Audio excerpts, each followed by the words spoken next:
ভয় পেও না, ঈশার নামাজ 15 রাকাত তোমার উপরে ফরজ নয়।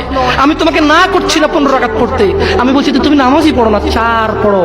এই 4 রাকাত ঈশা না পড়লে তুমি মুসলিম নও, 3 রাকাত মাগরিব না পড়লে তুমি মুসলিম নও, 4 রাকাত আসর না পড়লে তুমি মুসলিম নও। দেখো আমাকে দোষ দিও না, বুখারী খোলো, সালাত অধ্যায়ে যাও, আযান অধ্যায়ে যাও।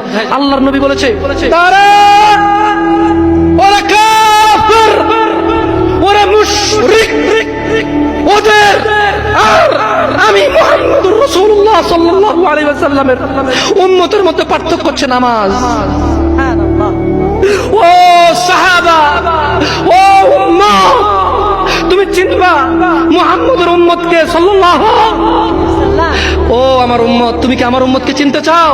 শোনো, তারা যারা আমার উম্মত না, আর এরা যারা আমার উম্মত, ওটা আমার উম্মত যেটা নামাজ পড়ে না।